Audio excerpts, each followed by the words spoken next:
Então, boa noite. Vamos começar essa terceira etapa dessa série de encontros Espiritualidade e Mundo Comum. Né? Tivemos a primeira há 2 meses com o professor Joanildo Buriti, a segunda mês passado era para ser com o professor Sérgio Ramos, mas ele teve problema de saúde. Eu, que era o último, passei a ser e fiz a segunda. Agora essa terceira com o Afonso Celso, ele está aqui ao meu lado. E então a última será daqui a 1 mês com o professor Sérgio Ramos. Né? Bom, Afonso Celso eu conheço já há não digo décadas, mas já há um bom tempo, já há muitos anos, né? Posso dizer assim que é um colega e irmão de caminhada, de busca espiritual, de partilha de caminho, de busca espiritual.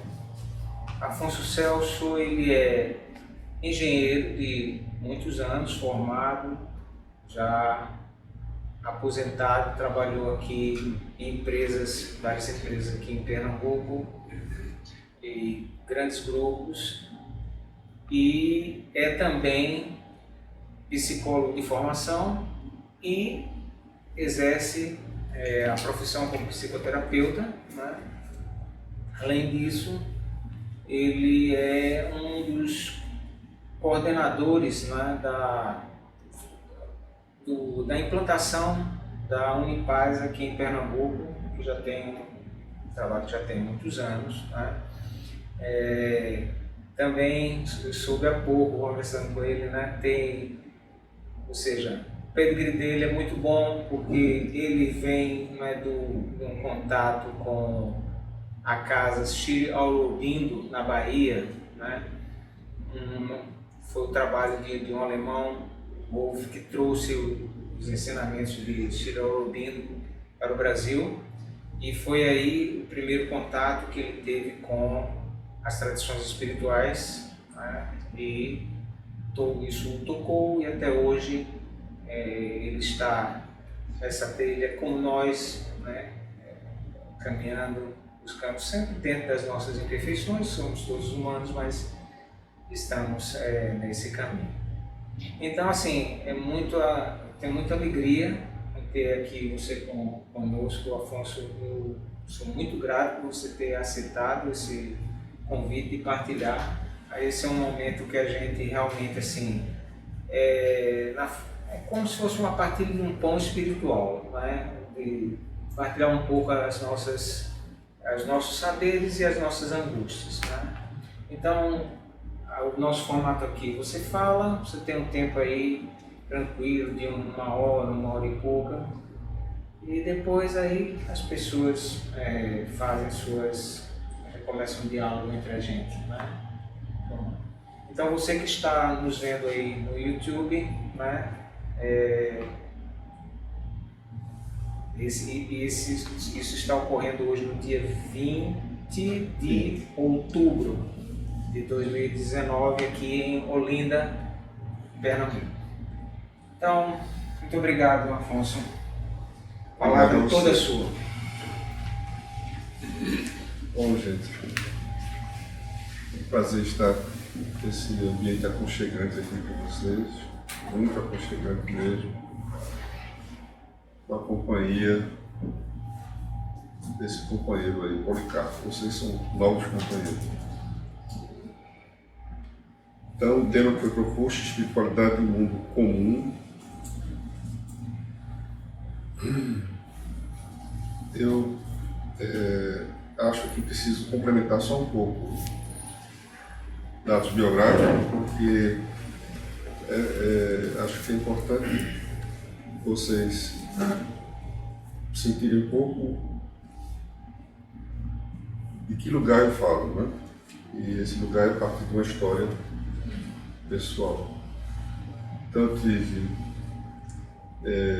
desde o início, acho que me dei conta de mim mesmo, assim, sempre curiosidade muito grande sobre o porquê, de onde, para onde vamos, essas questões. E a minha primeira assim, meu primeiro campo de busca foi a ciência. Eu fui uma criança, um jovem muito entusiasmado com a ciência, com o que ela podia oferecer. E aí, ainda na juventude, eu tive uma fase em que eu descobri que algumas perguntas ficaram muito difíceis para a ciência responder e que a religião oferecia indicações. E aí, primeiro tive uma experiência forte no cristianismo, depois eu me aproximei de uma instituição budista. Eu sempre gostei muito de filosofia oriental, e aí também tive uma experiência forte com a instituição por esse caminho budista. E finalmente encontrei o trabalho de Sri Aurobindo. E isso foi um momento assim que eu estava muito angustiado, porque eu sentia fortemente uma tensão entre o caminho da ciência e o caminho da religião, da espiritualidade, na época ainda como coisas que se conversavam um pouco. E mesmo dentro do caminho da espiritualidade, eu sentia que havia às vezes recusas ou exclusões de partes do ser nessa caminhada. E Sri Aurobindo veio com a proposta de incluir tudo, simplesmente tudo. A proposta dele é o yoga integral. A vida toda é yoga. A vida toda é yoga. Toda a natureza está fazendo um processo de yoga. Tudo é yoga. Mesmo que aparentemente não é. Então aquelas distinções fortes que eu tinha, preto, branco, certo, errado, e aqueles conflitos que não me satisfaziam, de certa forma se apaziguaram um pouco aí em Sri Aurobindo. Isso veio através de uma pessoa que foi ligada pessoalmente, não diretamente a ele, mas a discípula maior do Sri Aurobindo, que foi Mira Alfassa, a mãe, chamada mãe porque ela foi que organizou o ashram. E também na Índia há uma tendência às pessoas mais velhas serem chamadas de mãe e de pai. Todo mundo chama o mais velho de pai ou de mãe, mas ela foi especialmente chamada de mãe porque ela cuidava, ela estruturou, organizou o ashram Sri Aurobindo e depois a Auroville, que é uma cidade internacional que tem apoio da Unesco, tem pessoas de todas as nacionalidades lá vivendo um experimento assim, de comunidade humana muito singular, muito especial. Em Auroville, no sul da Índia, perto de Pondicherry, uma antiga colônia francesa. E Sri Aurobindo então foi esse manancial de luz. Depois eu encontrei também algumas referências importantes, assim, que me ajudam a incorporar coisas da atualidade. Sri Aurobindo partiu em 1950. Tem muitas coisas que vêm acontecendo no mundo e como encaixar isso, ou como olhar para isso dentro de uma perspectiva integral, surgiram pessoas que fazem esse tipo de trabalho. Para mim, uma das especiais que existem hoje, ainda está viva, é Ken Wilber. É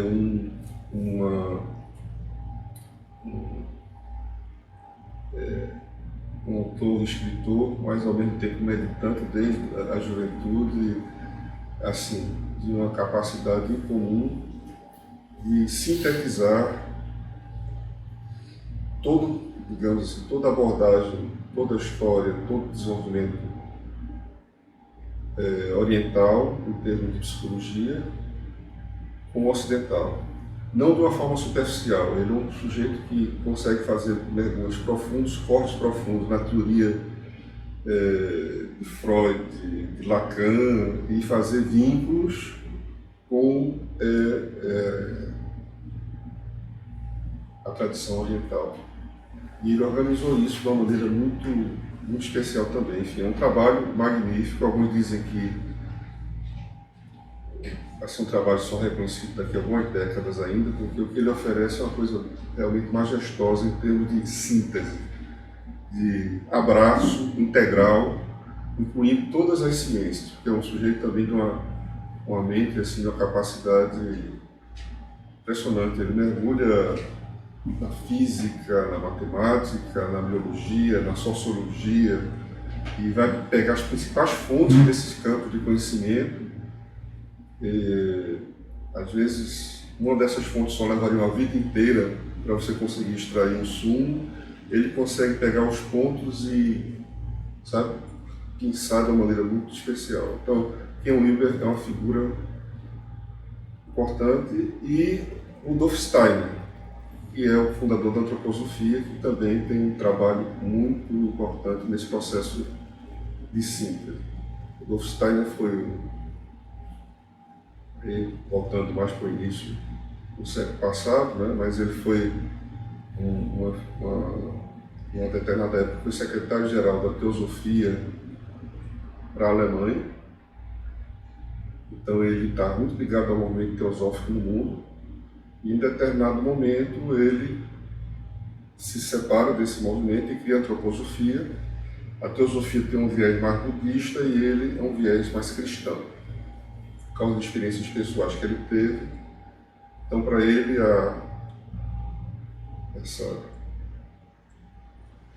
essa manifestação do Cristo através de Jesus na Terra marca um significado especial, e ele contribuiu muito. Por quê? Porque ele é um sujeito de formação de exatas, ele fez escola politécnica e ao mesmo tempo desenvolveu um conhecimento assim, do oculto, metafísico, inclusive com capacidades também muito desenvolvidas, que permitiu a ele desenvolver aplicações tanto na educação, que é a pedagogia Waldorf, quanto na medicina, quanto na agricultura, desses princípios, digamos assim, espirituais, aplicações práticas disso, digamos assim.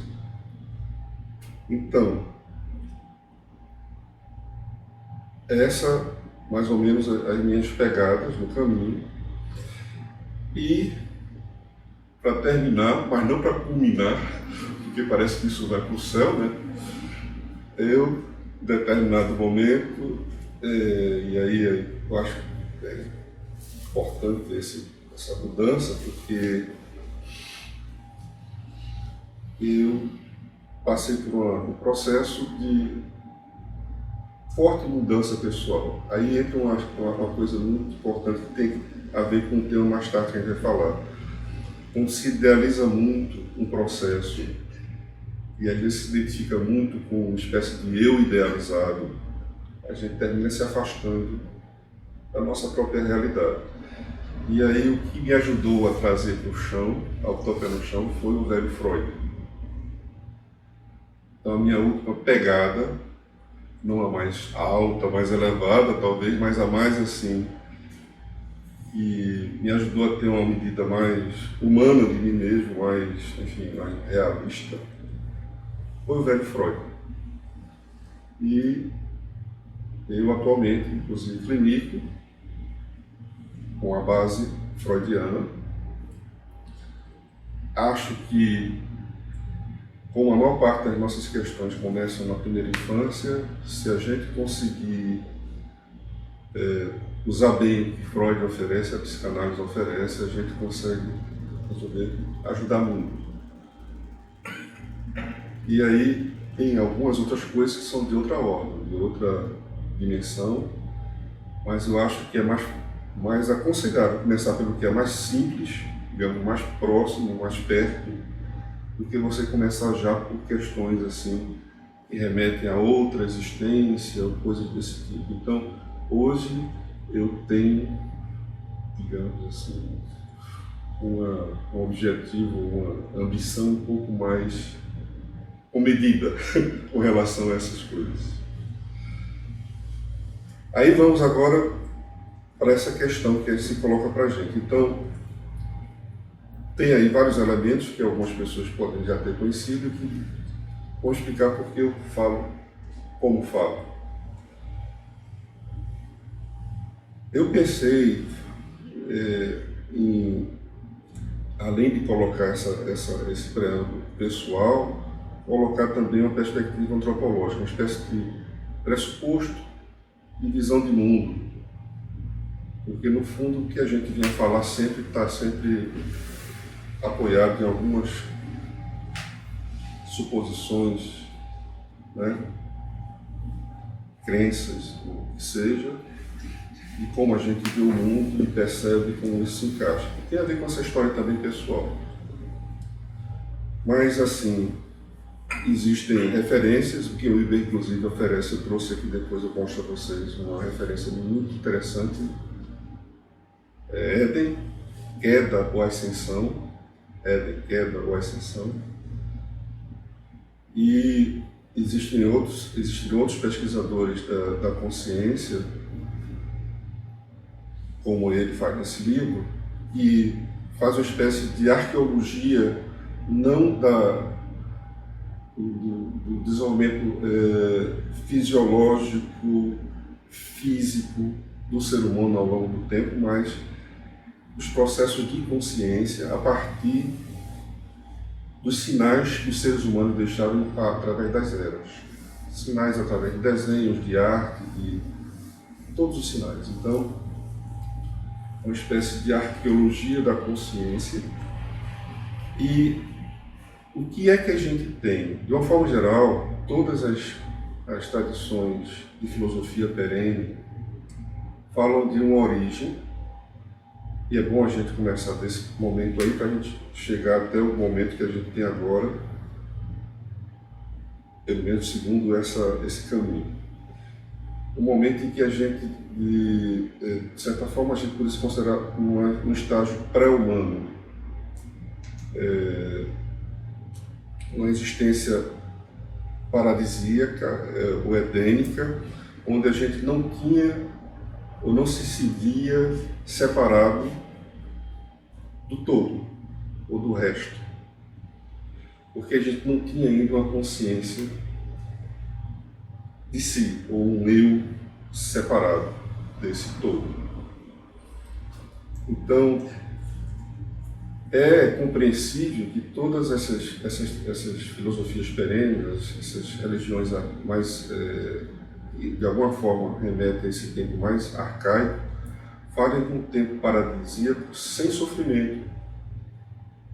Porque não existe alguém que sofre separado desse todo. Pode estar havendo tempestade, sol, né? Calmaria, mas para o elemento que está participando disso não há uma consciência ainda que avalia se isso é bom ou não é, para ele próprio, porque não existe um ele separado. E em algum momento, e esse momento é bem simbolizado no livro Gênesis, a árvore do conhecimento, o sujeito, em algum momento, a humanidade passa por uma mudança em que surge essa consciência de um eu, que é capaz de se destacar da natureza e olhar para a natureza como objeto, e criar uma relação sujeito-objeto. Justamente aí é onde aquela famosa metáfora fala da provado fruto da árvore do conhecimento, é dito lá que daria o conhecimento dos deuses. E é interessante que naquela metáfora, o livro do Gênesis fala que depois que o homem prova, ele e Eva percebem que estão nus. Veja que simbolismo claro para dar a ideia de que até então ele não percebia a si mesmo, nem havia uma noção de si capaz de se perceber em que estado se encontrava. O nu é só uma figura poética, né?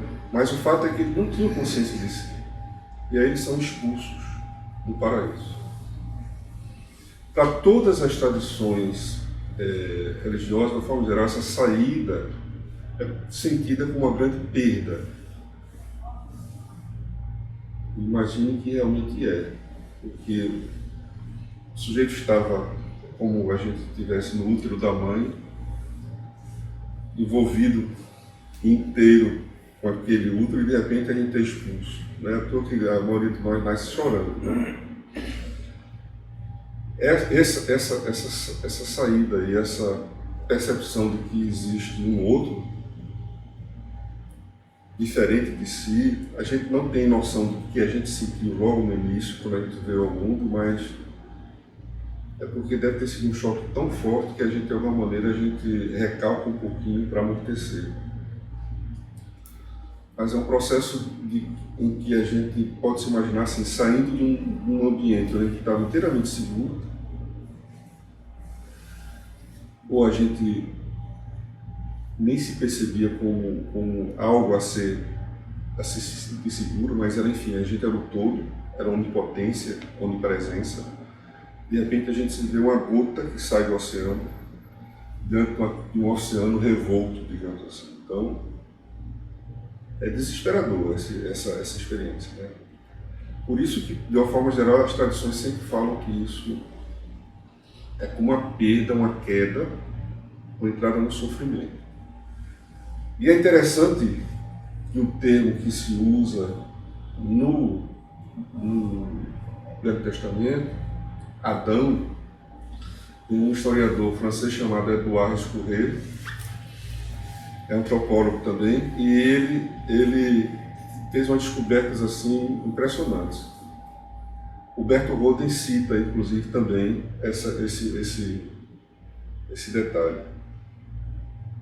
Adão, ou Adam, no original, é uma aglutinação de Ad e Aham. Ad é um termo sânscrito que é primeiro, Aham, ou Aham, primeiro eu, ou primeiro ego. Então, Adão, na verdade, não se trata do indivíduo, mas de uma etapa, uma fase de desenvolvimento da humanidade, e a humanidade passou a ser dotada de um eu, uma identidade separada. O Adi Aham é o primeiro ego. E daí vem o sofrimento desse eu que perde essa identidade do todo. Daí para frente, ele vai estar sempre procurando aquele objeto perdido, que é o paraíso perdido, de alguma forma. Vai tentar preencher esse buraco, essa falta que ele tem, com todo tipo de substituto possível. E aí é a história que a gente, propriamente humana, que a gente inicia. Nesse processo, a gente podia ver assim, duas tendências que são o tempo todo dinamicamente misturadas, recombinadas, separadas, depois recombinadas novamente. Uma tendência a voltar a atenção para fora, esse eu, dotado agora de uma percepção autoconsciente, ele olha para fora, ele é capaz de ver objetivamente a natureza como objeto,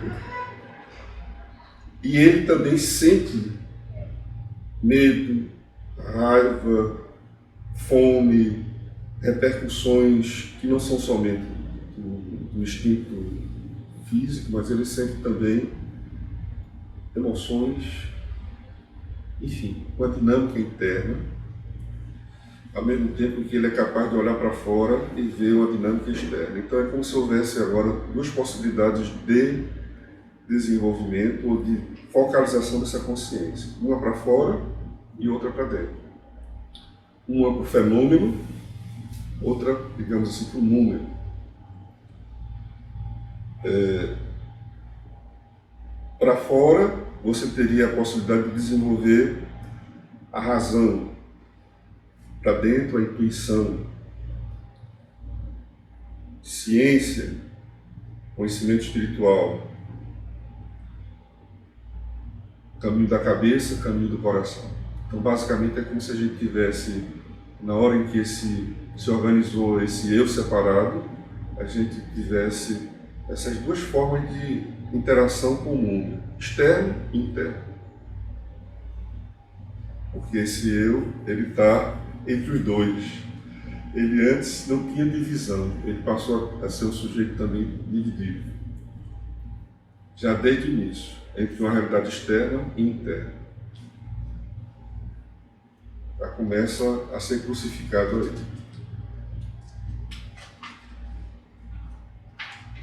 Ok? Bom, então, essa é uma marcação muito importante, tanto na tradição cristã, quanto na tradição budista. O budismo atribui todo o sofrimento à separatividade do eu, né? A questão é somente se a gente encara isso como realmente uma queda, um erro, um pecado, ou se a gente vê nisso algum sentido, algum propósito. Né? Ou pelo menos a possibilidade de se fazer algo com essa saída, dessa simbiose, dessa totalidade. Sair disso, se diferenciar. Aí aqui eu trago agora uma ideia de... Isso tudo vai ajudar a gente a tentar depois chegar ao momento presente com tudo que a gente vive de confusão. Uma ideia de Ken Wilber, não é dele exatamente, porque na verdade a gente fica às vezes citando a autoria quando tem ideias que são tão universais que estão atravessando o discurso de muita gente, né? Às vezes atravessa com uma palavra diferente, uma forma diferente, mas essencialmente a mesma coisa. Então, que o Wilber coloca que a diferenciação, a particularização e a individualização é um processo de complexificação que faz parte da evolução. O risco está não na diferenciação, está na dissociação. Que é como se você tivesse um tronco no qual nascem galhos, né? Cada galho tem a sua forma. Você não tem jamais galhos iguais que saem do tronco. Mas de repente, um galho desse, ele, de alguma forma, ele se separa do tronco e se dissocia, digamos assim, de sua origem. Ou criando outra raiz, ou ficando, sei lá, no ar mesmo, inventando uma outra solução. Então, o que deve preocupar a gente não é a diferenciação, a diversidade do processo. O que pode causar realmente um mal, uma patologia, é a dissociação, é, de alguma forma, a desconexão com essa raiz, essa base.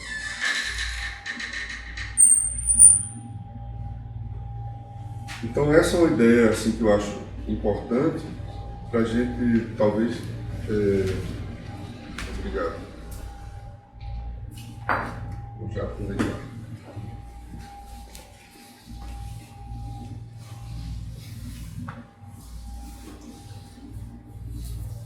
Para a gente já, de repente, tentar reconhecer o que é diversidade emergente do que é patologia emergente. Então, onde houver, de alguma forma, um traço, uma manifestação, um sinal de vigor, que de alguma maneira expressa uma conexão com alguns princípios fundamentais, você pode ver isso como uma diferenciação ou diversificação, ou sendo mais poético, o uso de uma liberdade de manifestação do espírito através de formas cada vez mais diferentes. E aí isso seria também um dos deleites do espírito através do cosmos, experimentar todas as formas possíveis, não somente as as boas ou as certinhas, mas todas as possíveis. Então, enquanto houver algum traço reconhecido de conexão com esse princípio, que não dá talvez para a gente objetivamente qualificar, e aí entra uma certa subjetividade no julgamento disso, e não tem como não ser subjetivo, porque o sujeito tem que estar de alguma forma envolvido nesse processo de... Ele mesmo se revela à medida que ele julga. E você não tem como separar o julgamento do sujeito. Então, enquanto houver esse tipo de conexão, a gente tem é como se fosse uma expressão de uma possibilidade a mais do espírito, com E maiúsculo.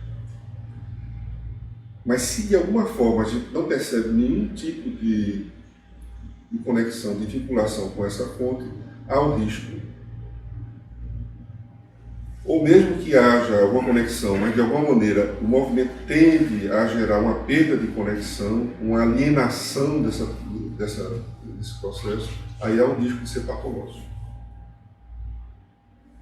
E aí a gente depois vai ver algumas patologias que a gente está enfrentando. Então, essa questão desse processo de, primeiro,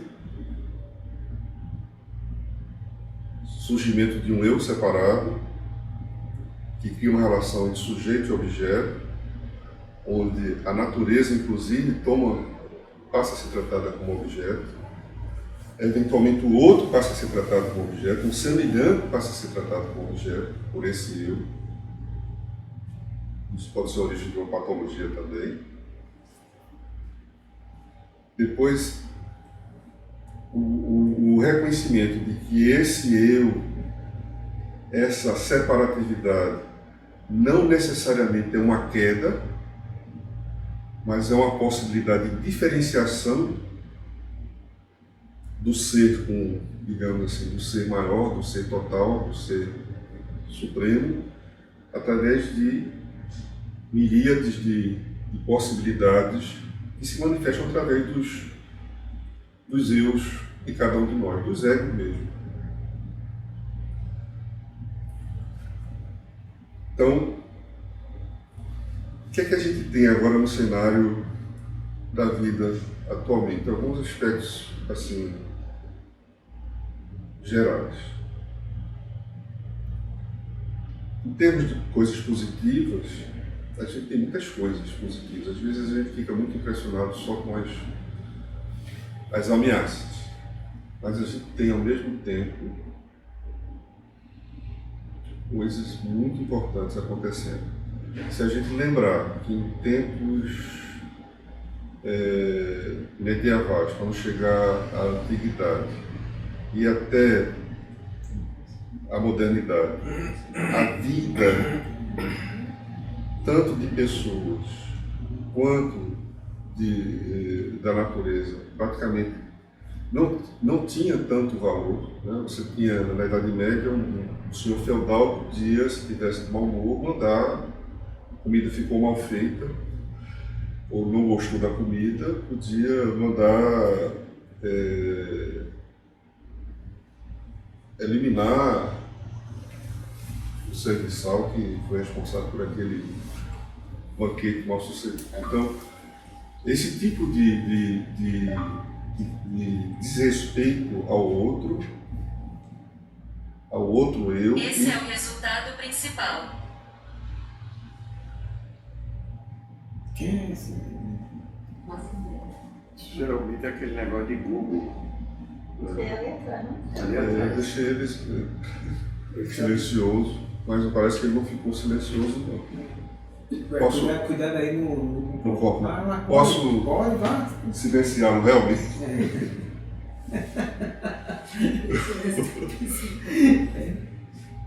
Esses negócios são inteligentes demais. Deixa eu ler aqui uma coisa.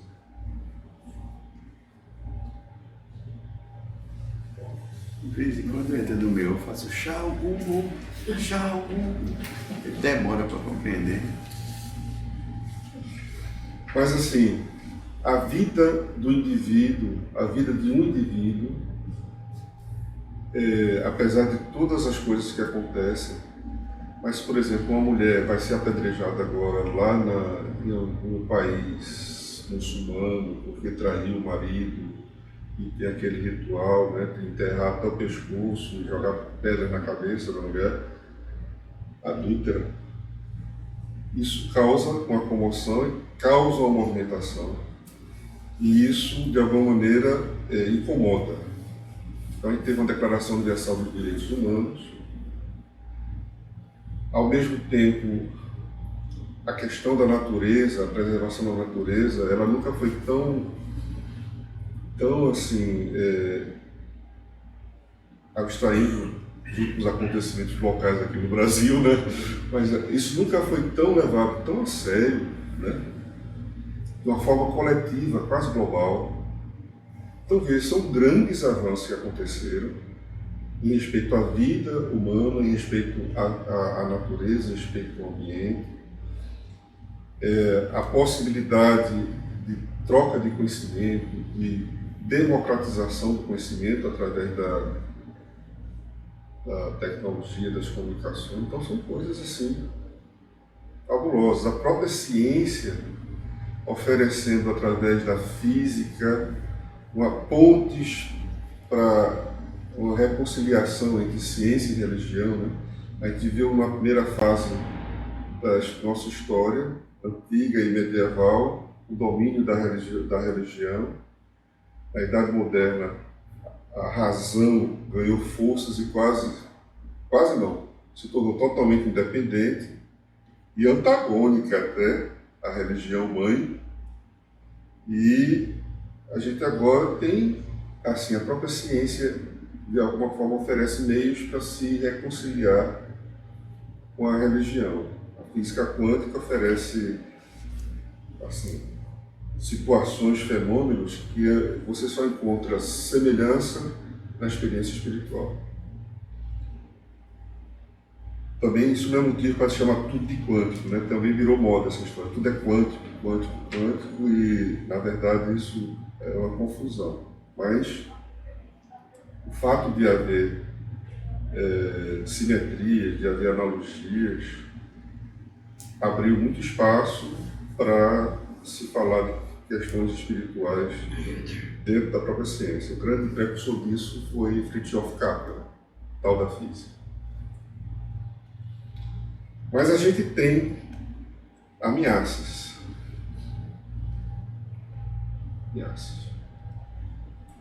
Tem situações de risco.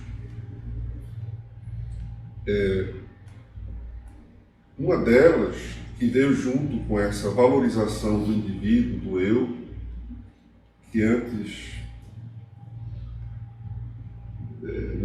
não tinha tanta dignidade assim, mas veio junto com esse desenvolvimento foi um excesso de narcisismo, de autocentramento desse sujeito, desse eu, desse ego. E a gente vê uma porção de situações em que esse centramento excessivo dos interesses desse ego causam danos a uma quantidade de gente e o ambiente também. Então, é como se, ao mesmo tempo em que o sujeito tornou-se muito consciente de si, ele passou a exercer essa consciência muito voltada para o proveito próprio. Então, esse é um dos problemas que a gente vê atualmente, o excesso de interesse egoístico mesmo, e isso, de certa forma, até se tornado normal. Normal. Uma outra questão com a tecnologia das comunicações, muito desenvolvida, é a possibilidade do sujeito sair da realidade e ir para uma realidade virtual, viver numa realidade virtual. Parcialmente, muita gente já vive inclusive já é considerado uma síndrome comportamento patológico, as pessoas jovens que ficam presas a um celular, a um videogame, várias horas por dia. Eu tomei conhecimento na época que eu fiz o curso de psicologia de um caso assim que eu acho que é um negócio impressionante. Aconteceu na França, um casal, e os dois participavam ativamente de um tipo de jogo de realidade virtual chamado Second Life, Segunda Vida. Não sei se vocês já ouviram falar. E eles passavam, não horas, emendavam direto nesse processo, só que eles estavam com um bebê recém-nascido. E o bebê morreu. Isso foi uma notícia. Isso foi em 2013, em 2012. Vocês têm ideia do que é capaz essa sedução de fazer? Elege até presidente, né? Elege até presidente. E isso muda a realidade, Então, essa é uma questão muito séria que a gente tem que lidar. É uma tecnologia fantástica, poderosíssima, mas parece que sempre a tecnologia se desenvolve de uma maneira mais rápida do que a nossa capacidade de lidar com ela, né? Desde a primeira arma, eu acho, o primeiro tacado, a gente começou a usar sem saber, jogando em qualquer um. Então, essa tecnologia, ela tem um potencial muito perigoso para nós. A bioengenharia, a gente está fazendo mudanças em organismos, em sistemas que foram desenvolvidos pela natureza ao longo de milhões de anos. A gente altera biogeneticamente esses mecanismos. A gente faz experimentos para verificar se tem algum efeito colateral, efeitos assim durante experimentos de 2, 3, no máximo 5 anos. A natureza levou milhões de anos para desenvolver um bioma, um sistema organicamente equilibrado, e a gente faz um experimento de 5 anos, acha que aquele transgênico não vai fazer mal a ninguém. E aí a gente já está vendo mortes de abelhas, absurdamente, pelo uso de agrotóxicos, e mesmo sem os agrotóxicos, tem outras coisas que estão sendo feitas que estão eliminando cadeias inteiras de animais. O simples fato de uma cadeia de animal deixar de existir, se ela faz parte de um sistema todo interligado, isso não é sem efeito. Quer dizer, isso não acontece sem deixar alguma sequela para o organismo como um todo. Do mesmo jeito que a gente explora um minério, o sujeito chega lá, é um chão bruto, eu cavei, chega lá, tem a opção de metais. Qual é o problema? Não estou fazendo nada. Olha, se aquele conjunto de minério ali, de alguma maneira, ele reage de fato ao campo magnético, os campos eletromagnéticos que se geram na atmosfera, na natureza, você vai e tira uma parte desse bloco de minério enorme, você está alterando todo o ecossistema de uma maneira permanente. Então, a capacidade que o homem tem agora, que a própria tecnologia dá dele fazer mudança no ambiente, ele se sente assim, entusiasmado, né, com essa possibilidade, mas ele não tem ideia, na verdade, do que está fazendo para as futuras gerações.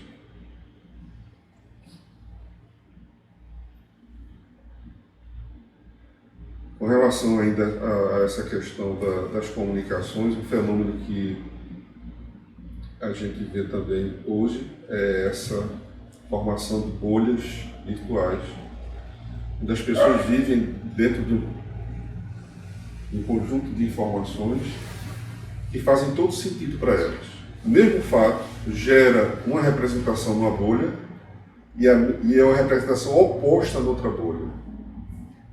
Eu faço questão de acompanhar algumas bolhas e eu vejo o mesmo fato com interpretação. E o que é interessante, existe uma inteligência que faz com que esse fato, de alguma maneira, se encaixe perfeitamente naquela trama de sentido da bolha, naquele universo simbólico, e na outra também.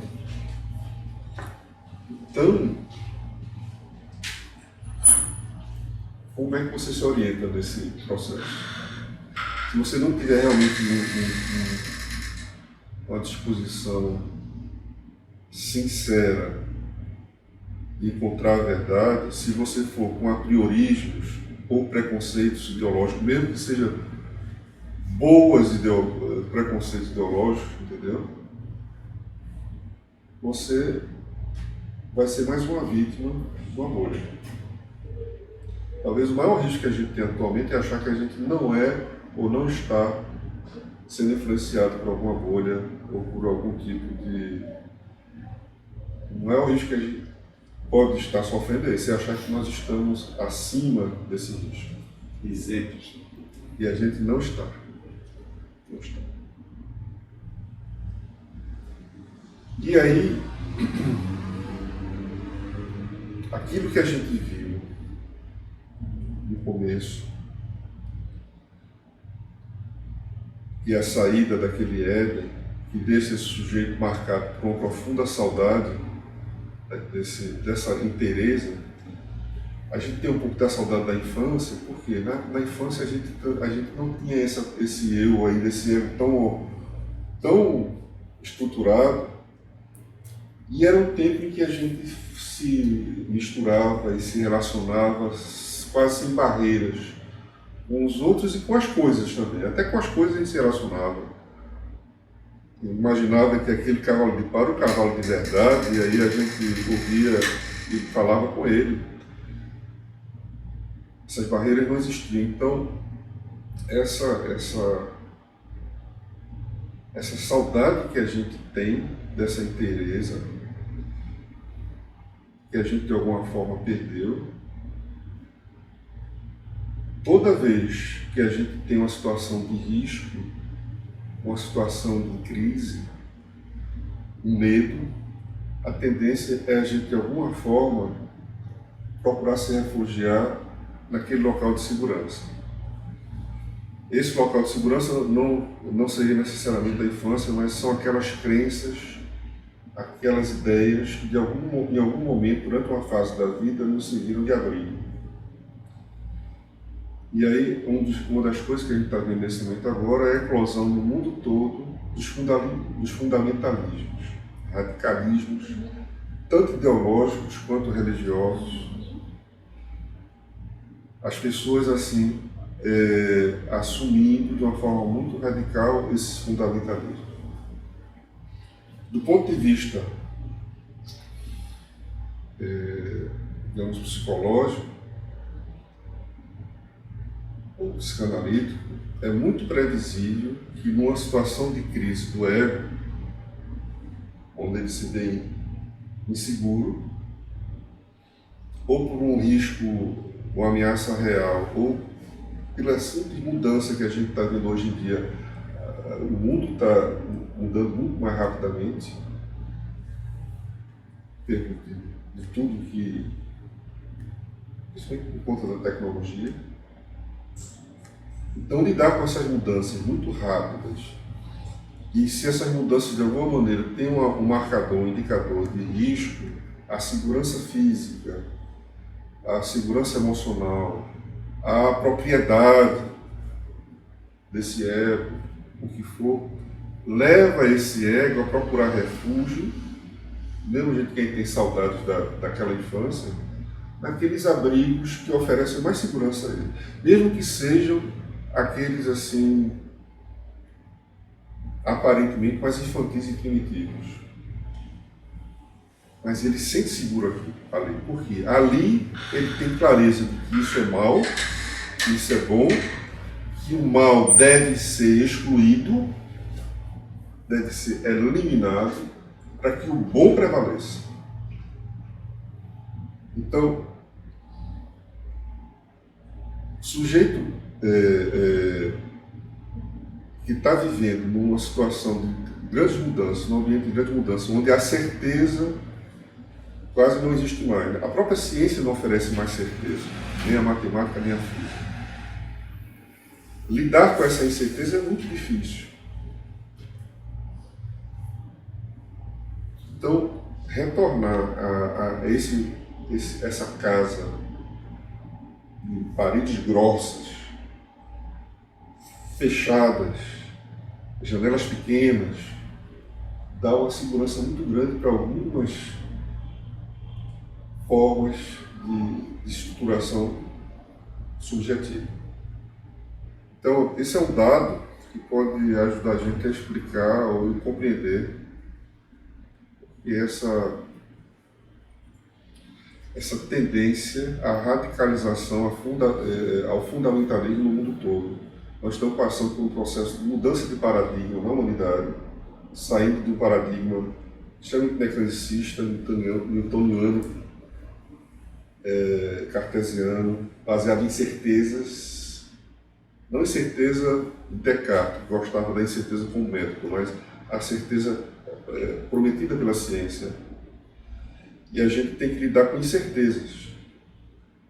Então, lidar com some-se a essa situação, aquela falta que a gente sente desde a origem da saída do nosso Éden ou da barriga de nossa mãe, esse buraco, essa falta que a gente tem. Então, não é fácil lidar com isso. A gente precisa entender que o sujeito contemporâneo é um sujeito que vive uma situação muito mais difícil do que o moderno e o pré-moderno, em termos de lidar com mudanças, em termos de angústia existencial.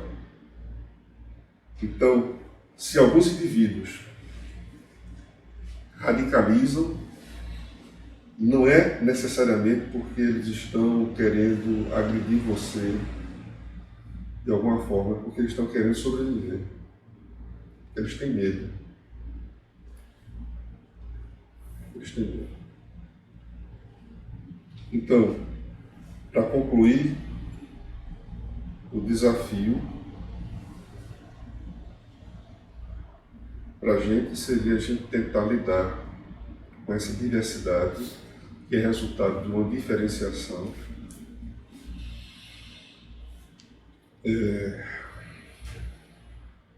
compreendendo o que se passa, primeiro com a gente mesmo, e aqui entra uma coisa importante, porque me lembrei agora de um documentário de Jung muito especial, quem puder encontrá-lo, Questão do Coração, existe em DVD. É um documentário onde falam diversas pacientes dele, tem passagens também dele, e Jung morreu tendo visões assim de grandes sofrimentos coletivos para a humanidade. E ele tinha uma percepção muito clara de que a humanidade, enquanto ela não for capaz de lidar com a sombra, o homem lidar com a sua própria sombra, ele vai necessariamente projetar essa sombra no outro. E o inimigo passa a ser o outro, o inferno é o outro. E ele, e interessante esse depoimento é feito por uma ex-paciente, depois já falando como analista, que acompanhou ele nesse processo. Ela fica emocionada porque ela sente assim como se a civilização corresse um risco enorme, toda a civilização, em se perder, por exemplo, através de uma grande guerra novamente, por conta unicamente do sujeito não ser capaz de lidar com essa sombra, não reconhecer essa sombra e não transformar essa sombra. Jung dizia que o primeiro passo para a transformação é você reconhecer essa sombra. Não rejeitá-la, não querer eliminá-la, mas você de alguma forma acolhê-la, transformá-la. Então, o grande desafio seria esse, e aqui eu trago um texto que eu escrevi há alguns anos, a paz é possível, a unidade é possível, mas não a paz e unidade baseadas num único credo político, filosófico ou religioso, ou em uma uniformidade de maneira de ser, impostos pela força ou sedução de uma ideia qualquer. Não. A paz e unidade que unicamente ajudarão a humanidade a cumprir seu desiderato de pleno conhecimento e deleite existencial será baseada num equilíbrio dinâmico de forças que se compreendem mutuamente como expressões de uma só força, um só alento, uma só vida. E mesmo se deleitam com a riqueza de formas de manifestação dessa vida una, ao invés de rivalizarem-se entre si como verdades absolutas e mutuamente excludentes. Esta paz e unidade será baseada numa compreensão e rendição profundas à realidade única que sustenta toda a manifestação universal, substituindo a lei primitiva da autoafirmação individualista separatista pela expressão também singular e única da grande vida através de cada indivíduo, sem os desvios e deformações decorrentes do apego egoísta. E esta paz, esta unidade, não será imposta por um dogma, uma religião, um pensador ou líder carismático qualquer. Será o resultado inevitável de um amadurecimento experimental longo e sofrido, de uma humanidade cansada e desgastada pela luta dualista em torno dos pequenos ganhos do eu pessoal e separatista. Será o resultado de um pensar lógico e luminoso, de uma insatisfação e solidão profundas, e de uma necessidade íntima de união e harmonia com a natureza e todas as suas criaturas. Ou seja, a possibilidade dessa bem-aventurança coletiva não seria no modo único de ser. Isso seria contrariar toda essa riqueza e possibilidade de expressões,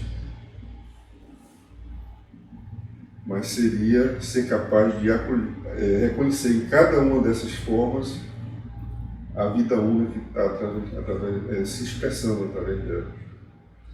E ao mesmo tempo ter essa consciência, como eu separado que somos, dessa falta. Um dos grandes problemas nossos, a gente esquece dessa falta. A gente esquece dessa falta que a gente se distrai com a televisão, com os objetos, com os prazeres dos sentidos. Mas se nós estivéssemos plenamente conscientes dessa falta e dessa solidão desse eu, o resultado inevitável seria um movimento de encontro com todos.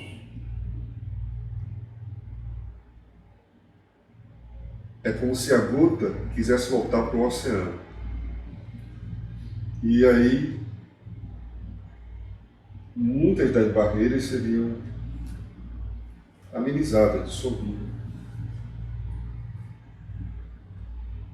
Bom, acho que a introdução para a conversa foi feita.